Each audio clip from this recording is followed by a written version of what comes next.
Hello YouTube, this is ChardarYuGiOh, and I'm back, and now I'm going to discuss the distinguishing factors between the secondary trade binder and the main trade binder. I'm mostly going to talk about the secondary trade binder because that's something I don't think many people have or really even think to do, but first, the main trade binder is where you put your high-value stuff, your Ulti-Lilas, your BLS, general playable cards like Inzector stuff, which isn't really high value, or Super DD Crow, which is definitely not high value, but you can just go through here and get the general idea. It's just playable stuff, pack secrets, and generally, this is the binder that you use at events and online. Definitely use your main trade binder online. That is where you will get trades. That's where you will get people interested in stuff. I generally keep mine sorted just by Ixies, then Synchros, and stuff like that.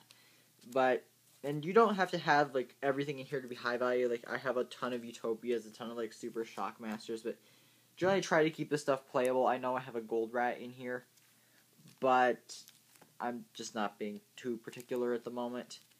But, yeah, just generally playable stuff. Plague Spreader, Ulti Fiend, just stuff that you think people want. And you use this online because this will give you a good reputation. This will give you lots of stuff to trade for.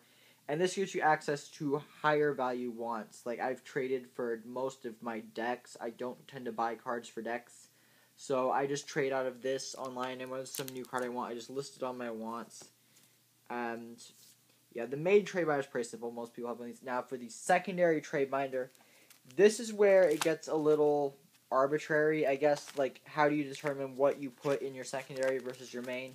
Now, for the main, I just generally put stuff that I think is cool and stuff that is not mint or that I don't think I can move elsewhere. Now, most of the stuff in here is pretty easy to move. I like to keep anime cards in here. Now, this binder is very, very rarely, if ever, put online. I have never shown this binder online just because it's mostly damage stuff. People online are very strict about trading for damage stuff.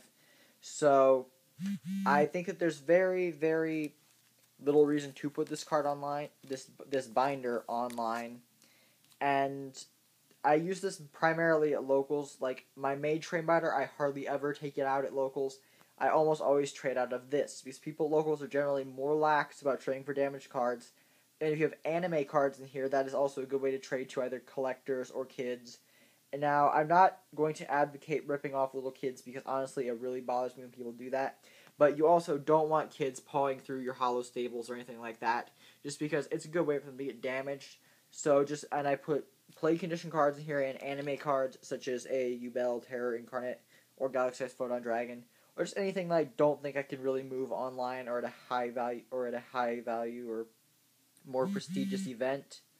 So the secondary trade binder, and how do you determine what you put in what? That's completely up to you. If you are really strict about your main binder and only want really high value stuff like greater than $10 or greater than $50, I don't really care. That's completely up to you.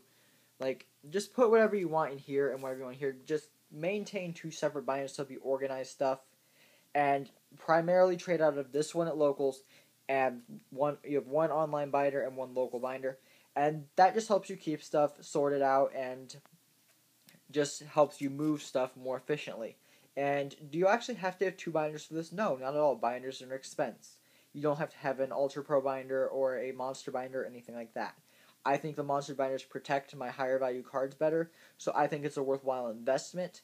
But you don't need to, you can have one huge binder if you want, like half of it in the back, just say the back half that your online binder is not for trade. You can organize it however you want, but I just think it's very helpful and it's a good resource. Like, if someone pulls up to you and you know that you don't want to work out a high value trade for them, and you know that they're going to try and go for your Hollow MSTs or your Ultra Book of Moon or just something ridiculous like that, and you just don't want to put up with it, just whip out this binder.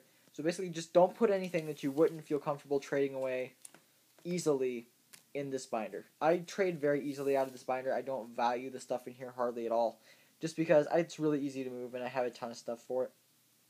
And there's also the separation between this and the dollar binder, which I will go into soon. And for right now, just let me know what you think of this plan with the two separate binders, and peace out, YouTube.